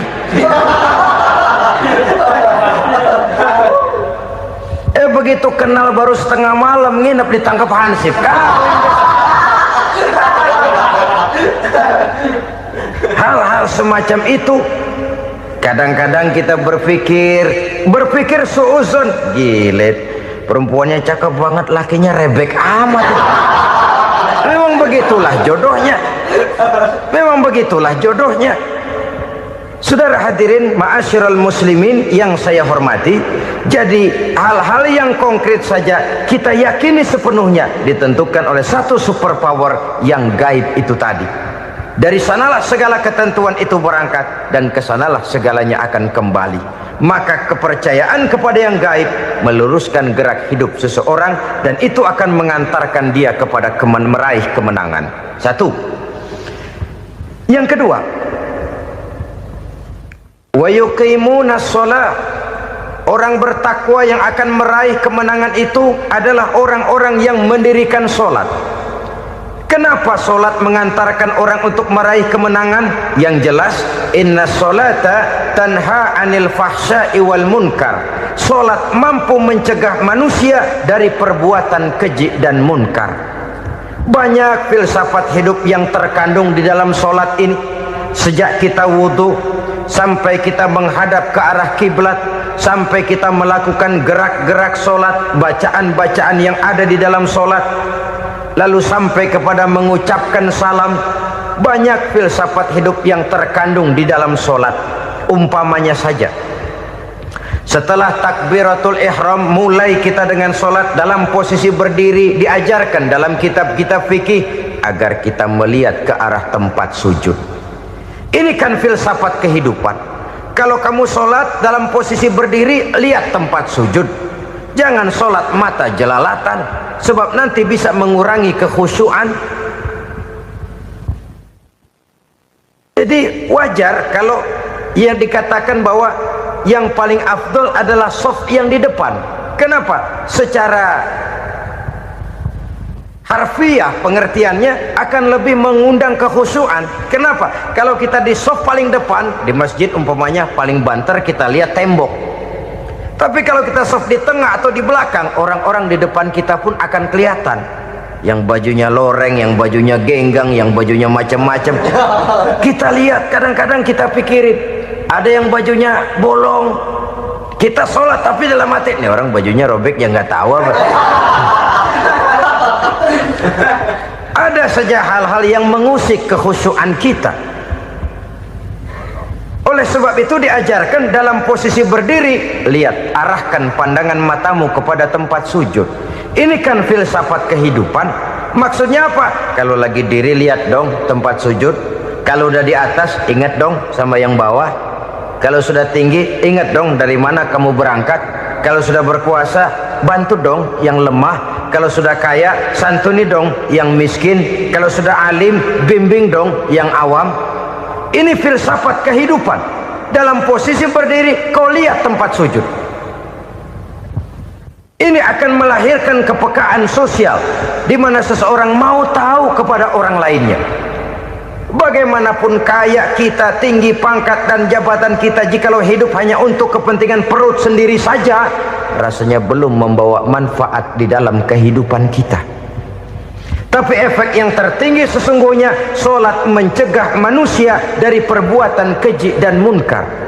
Perbuatan keji dan munkar walaupun kelihatannya mendatangkan uang, membawa keuntungan, tapi itu keuntungan semu, keuntungan sementara. Dengan menipu orang lain kita bisa dapat untung, tapi tidak membawa berkah, dan itu adalah kerugian besar dalam kehidupan kita. Maka untuk meraih kemenangan harus dimulai dengan membentuk kepribadian yang tegar, memiliki sandaran vertikal yang langsung kepada Allah Subhanahu wa ta'ala, dan itu hanya bisa kita tempuh melalui jalur ibadah formal yang sudah ditentukan Allah, yakni sholat yang 5 waktu. Untuk memperkuat itu ada sholat sunnah, rawatib, nawafil sebagai terminal kontrol cadangan untuk memelihara stabilitas temperatur batin di dalam kita berhubungan dengan zat yang maha gaib, yaitu Allah Subhanahu wa ta'ala. Orang sering bertanya, Pak, itu tetangga saya nggak sholat, duitnya nggak habis-habis, Pak. Nggak sholat tapi mobilnya tambah terus. Nggak sholat tapi usahanya makin maju.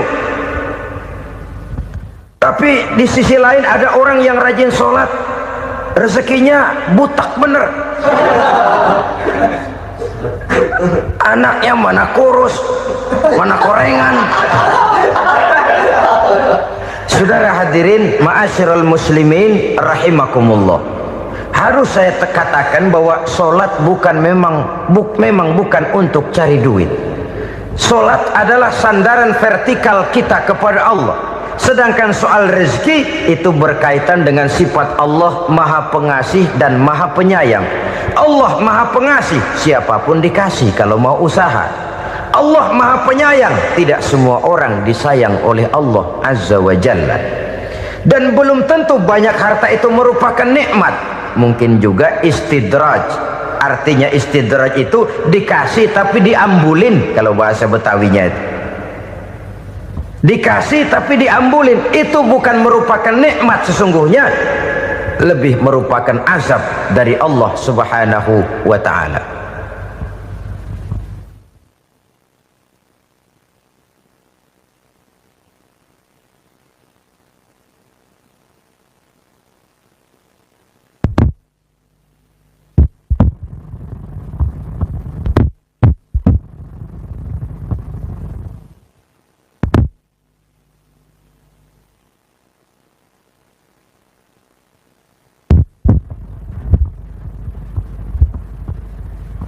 Agama mempunyai sistem sholat, dan kita umat Islam telah dituntun oleh Allah Subhanahu wa ta'ala yang wajibnya 5 kali dalam sehari semalam mendirikan solat, dan itu tentu berada dalam jangkauan kemampuan manusia. Pada awalnya barangkali kita memang merasa solat itu satu kewajiban, tapi semakin kita hayati makna, manfaat dan filsafat yang terkandung di dalam ajaran solat, semakin sampai kita kepada keyakinan bahwa solat adalah keperluan kita. Sehingga pada waktu tertentu dinilai puncaknya, kita tidak lagi akan berkata saya wajib solat, tapi kita akan berkata saya perlu solat. Kalau kita sudah merasakan itu adalah keperluan kita, nah di sanalah kita baru akan merasakan ruginya kalau hal itu tidak kita laksanakan. Sepanjang kita masih berkata saya wajib sholat, kita akan lebih merasakan dia sebagai beban ketimbang sebagai keperluan. Yang jelas Allah tidak memerlukan ibadah yang kita laksanakan ini. Dengan kata lain, andai kata satu dunia penuh ini orang tidak ada yang sholat satu pun, Allah tidak akan turun dari jabatan Tuhan. Jangan lalu berpikir kalau kita ngambek se-RW kagak sembahyang Tuhan tekor kali ini ya. Tentu tidak. Itu perlunya kita, bukan perlunya Allah. Dan pada induknya kita akan berkata saya perlu agama. Kalau secara induk kita sudah memerlukan agama, maka konsep-konsep yang ada di dalam ajaran agama itu pun adalah juga merupakan keperluan kita. Baik dia bernama sholat, baik dia bernama puasa, baik dia bernama zakat, baik dia bernama haji, seluruhnya adalah keperluan kita. Dan sesuatu yang kita perlukan apabila tidak kita laksanakan akan melahirkan kerugian di dalam kehidupan. Jangan heran kalau kita membaca riwayat perjalanan hidup para salafus soleh, orang-orang soleh. Ada yang tahajud sampai 100 rakaat, ada yang sholat malam kakinya sampai bengkak. Kita sekalinya bengkak biri-biri.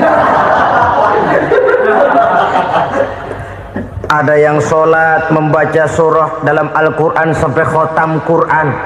Kok mau? Mereka sudah merasakan itu keperluan. Itu saja soalnya.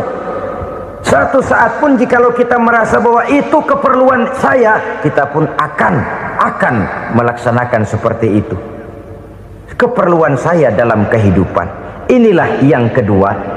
Yang ketiga, orang bertakwa yang akan meraih kemenangan itu, wa mimma razaqnahum yunfikun. Mereka membelanjakan sebagian daripada rezeki yang diberikan Allah kepada mereka. Mereka infakkan di jalan Allah.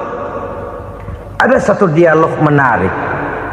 Satu hari seorang anak muda bertemu dengan seorang kakek-kakek yang sudah dikenalnya baik. Bertanyalah anak muda ini, "Kek, umur kakek berapa tahun?" 15 tahun, kata si kakek. Anak kakek berapa orang? 1. Harta kakek berapa banyak? 15 juta. Si anak muda ini bengong, lalu protes, "Kok kakek bohongin saya?" "Kenapa?" "Saya tahu umur kakek 70 tahun. Kenapa ngaku 15? Saya tahu anak kakek 5. Kenapa bilang 1? Saya tahu kakek miliuner, miliaran uang kakek. Kenapa ngaku cuma 15 juta? Begini, kata si kakek tadi. Benar, umur saya 70 tahun.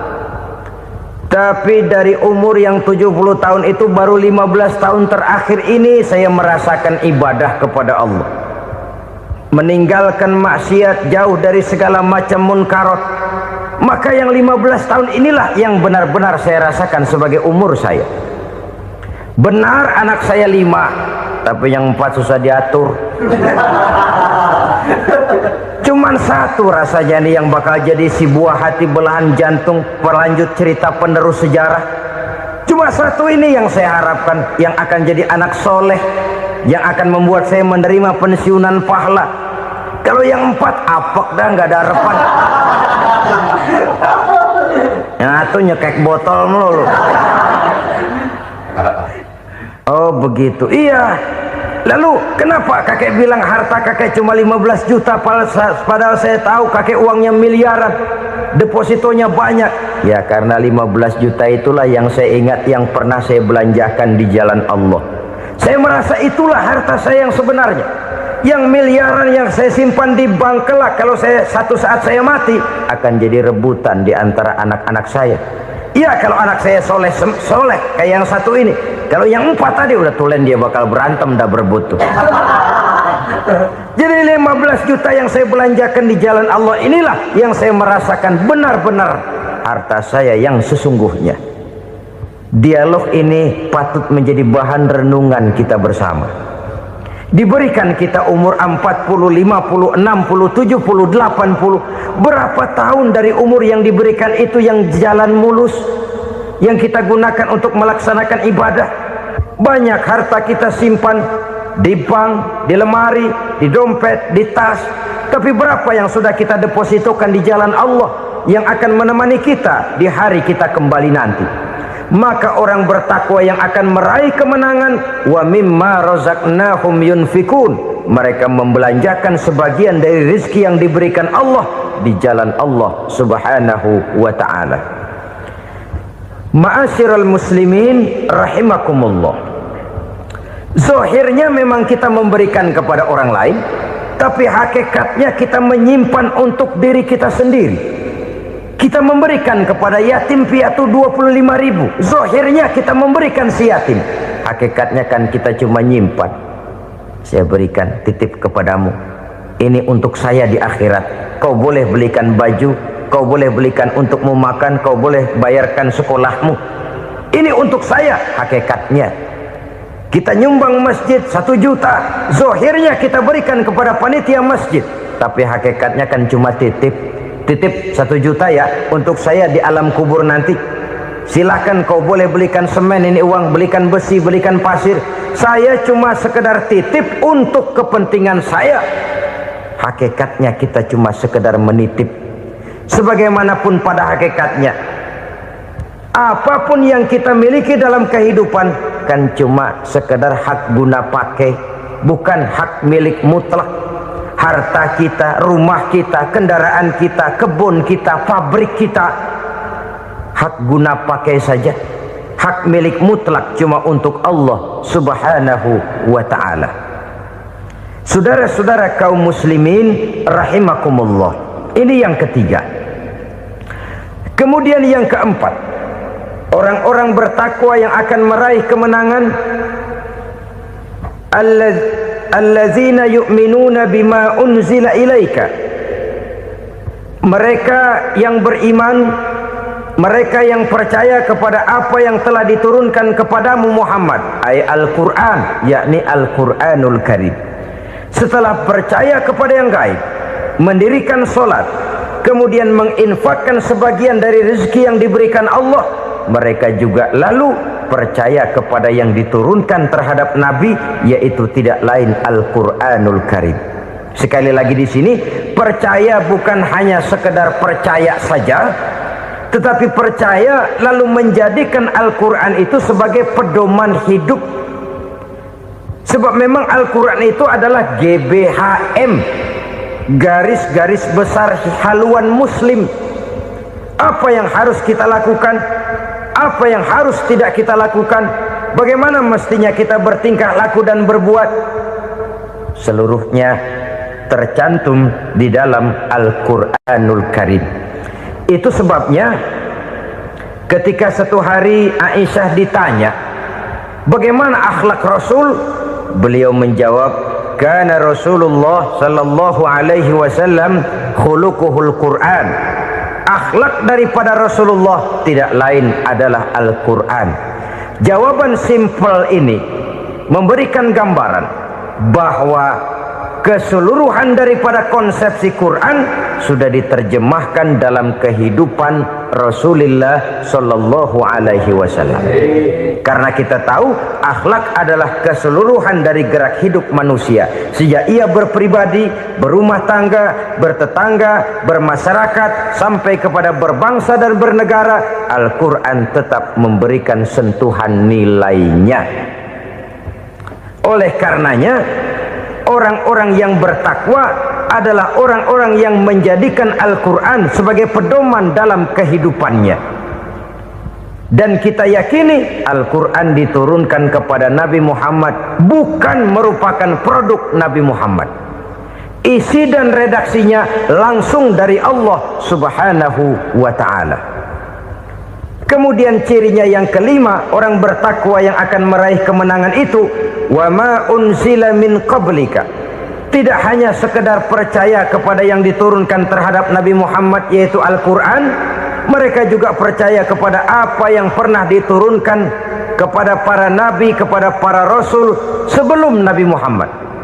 Percaya kepada adanya suhuf, percaya kepada adanya Taurat, percaya kepada adanya Injil, percaya bahwa Allah dahulunya sudah menurunkan Taurat kepada Musa, percaya bahwa Allah sudah menurunkan Injil kepada Isa, percaya Injil ada, Taurat ada, diturunkan Allah untuk Isa dan Musa, tetapi tidak wajib mengamalkannya karena kita sudah diberikan Al-Quranul Karim. Ini yang perlu saya garis bawahi. Kita percaya Allah telah menurunkan Injil dahulu kepada Isa. Kita percaya bahwa Allah telah menurunkan Taurat dahulunya kepada Nabi Musa. Kadang-kadang ini dijadikan dalih, dikacaukan pengertiannya. Quran saja mengajarkan bahwa orang yang bertakwa harus percaya kepada Injil, maka pakailah Injil. Apalagi kalau ayat sebelumnya ditilap, dihapus, dihilangkan, Injilnya yang ditekankan, maka akan terjadilah penekanan yang salah arah. Karena salah arah akhirnya bisa merusak dan menghancurkan akidah. Ketika Rasul suatu saat pernah ditanya orang, "Ya Rasul, bagaimana sikap kita sebagai muslim terhadap Injil yang ada sekarang?" Beliau menjawab, "La tukadzibuhu jami'an wa la tusaddiquhu jami'an." Jangan didustakan seluruhnya, jangan juga dibenarkan semuanya. Artinya, ini sudah merupakan gambaran dari Rasul bahwa dalam Injil yang ada sekarang masih ada ajaran-ajaran tauhid yang dibawa oleh Nabi Isa dan diajarkan kepada umatnya. Tapi juga dalam Injil yang sekarang ini sudah terkena intervensi dan investasi manusiawi. Karena itu Rasul menyimpulkan, la tukadzibuhu jami'an wa la tusaddiquhu jami'an. Jangan didustakan semua, jangan dibenarkan seluruhnya. Kita memang percaya Allah telah menurunkan Injil kepada Nabi Isa dulu, tapi kita tidak wajib mengamalkan Injil. Kita percaya Allah telah menurunkan Taurat kepada Nabi Musa, tapi kita tidak wajib mengamalkan kitab ajaran Taurat. Yang wajib kita percayai dan kita amalkan hanyalah Al-Quranul Karim. Kenapa? Oleh karena baik yang ada di dalam Taurat, baik yang ada di dalam Injil, tentu tercakup di dalam Al-Quran sebagai kitab terakhir yang diturunkan oleh Allah Subhanahu wa ta'ala. Dan itu wajar.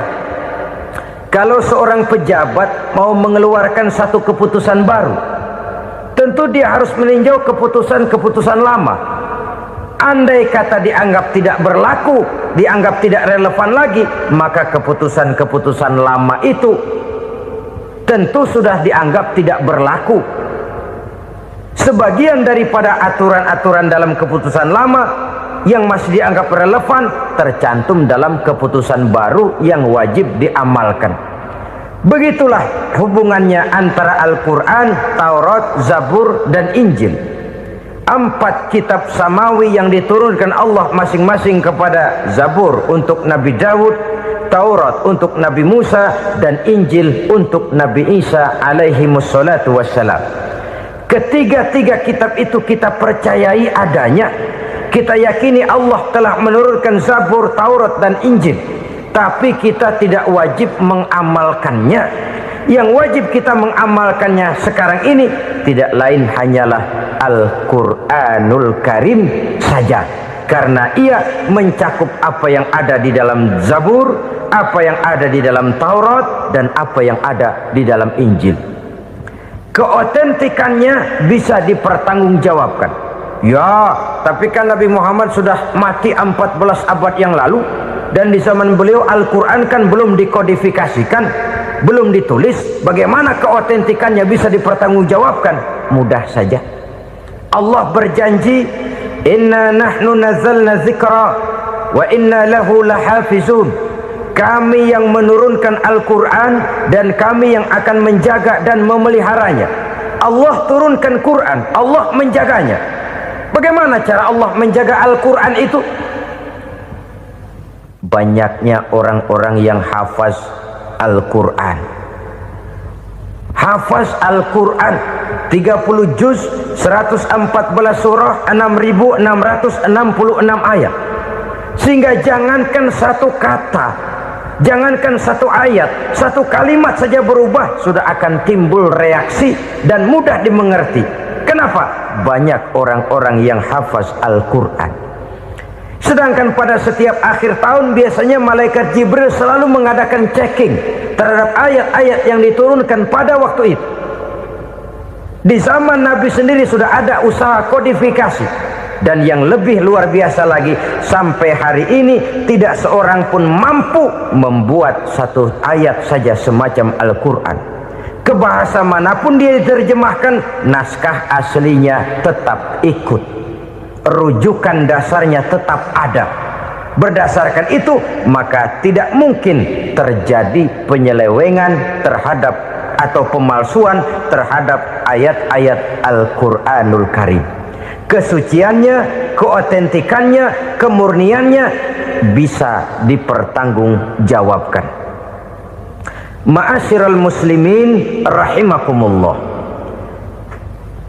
Oleh karenanya, konsepsi dasar daripada ajaran Islam ini memang tidak lain adalah Al-Quran dan Sunnah. Isi daripada agama Islam yang merupakan iman, Islam dan ihsan, konsepsi dasarnya tidak lain adalah Al-Quran dan Sunnah Rasulullah Sallallahu Alaihi Wasallam. Maka yang kita perlukan sekarang ini adalah terjemahan Al-Quran di dalam kehidupan kita. Dengan demikian, maka gaya kehidupan yang lebih Qurani itulah yang kita dambakan. Kita perlu memang terjemahan Quran dalam bahasa Inggris, dalam bahasa Belanda, dalam bahasa Jepang, tapi yang lebih kita perlukan adalah terjemahan Quran di dalam kehidupan kita. Konsekuen, tidak memanipulasi, ringan sama kita jinjing, berat sama kita pikul. Jangan kalau lempengan ayat Quran tuh kira-kira enak diamalin, keras teriakan kita. Giliran kira-kira ayat Quran itu mukul kepala kita sendiri, diam kita. Itu ciri yang pernah disindir Allah dalam awal-awal Baqarah juga. Ciri beragamanya orang yang munafik. Kullama adha'a lahum masyawfih, kata Allah. Wa iza azlama alaihim qamu. Apabila terang mereka jalan, apabila gelap mereka berhenti. Artinya, kalau kira-kira di Islam nguntungin, rame-rame pada teriak Islam. Tapi ketika diminta untuk berjuang, ketika dituntut untuk berkorban, rame-rame mengundurkan diri. Nasib agama tidak ubahnya seperti daun pisang yang dikait orang di tepi jalan lantaran tak berpayung di ketika hari hujan. Manakala hujan usailah sudah, daun itu pun dicampakkan di tepi jalan, diinjak pula orang nan lalu.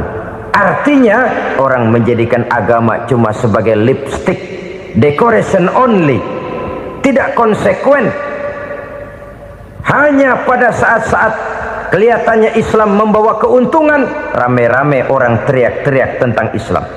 Tapi jikalau diminta berjuang, jikalau dituntut untuk berkorban, biasanya rame-rame juga mengundurkan diri. Jangan heran kalau mayoritas hitungan kita, tapi minoritas peranan kita.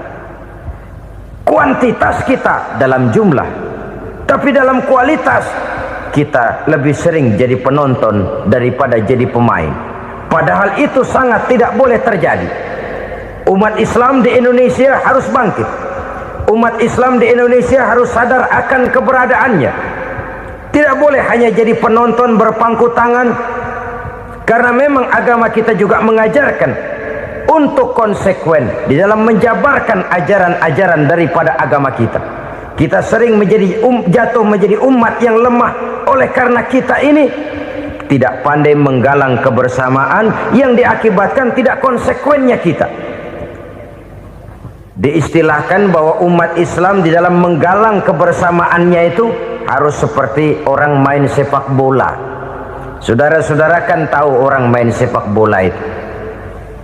Orang main sepak bola, kalau pertandingan belum dimulai sih silakan saja kumpul di luar lapangan, atur strategi yang baik. Tapi kalau pertandingan sudah dimulai, turun ke lapangan hijau, jangan kumpul terus. Ada sepak bola gotong royong, mundur-mundur rame-rame, depan ke depan kumpul melulu mainnya. Kalah. Orang main sepak bola itu ya harus ada penyerang tengah, harus ada penjaga gawang, harus ada strikernya, harus ada kiri luarnya, kanan dalamnya yang jadi backnya. Posisi boleh bermacam-macam, tapi yang penting saling ngoper untuk menggolkan gawang lawan. Begitulah umat Islam ini. Boleh ada yang jadi pejabat, boleh ada yang jadi pengusaha, boleh ada yang jadi petani, silakan ada yang jadi seniman, ada yang jadi penyair, ada yang jadi artis sekalipun. Tapi kalau sudah berhasil menguasai bola, jangan lupa operannya. Operan itu yang langka. Kita ini muslim kadang-kadang kalau sudah memegang menguasai bola, kalau belum mau mampus, belum mau ngoper. Nanti kalau sudah nggak punya bola, baru mau ngoper. Kalau sudah dengar-dengar mau dekat pensiun, baru mau jihad, baru mau berjuang, baru mau ngurus pesantren. Tanda tangan sudah tidak laku, memo sudah tidak dihargai, baru mau berjuang. Kemarin kemana mas? Kita tidak pandai memanfaatkan posisi. Dengan kata lain, kalau kembali kepada persoalan kita, konsekuensi kita terhadap agama yang kita anut ini belum ideal. Kita masih lebih sering berislam ini pada saat-saat yang menurut perhitungan kita membawa keuntungan. Tapi kalau diminta berjuang, dituntut berkorban, yang itu pun hakikatnya adalah untuk kepentingan kita juga. Allah tidak pernah menuntut kita untuk jihad bagi kepentingan Allah, itu tidak. Berjuang menegakkan agama Allah, apakah untuk kepentingan Allah? Tidak. Untuk kepentingan kita.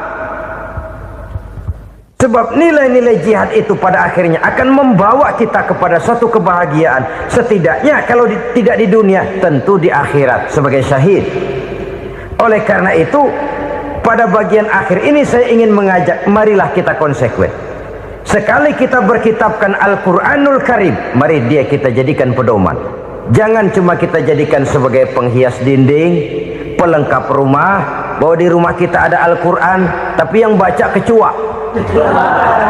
Habis pada bolong tuh Quran. Yang penting kan punya Quran.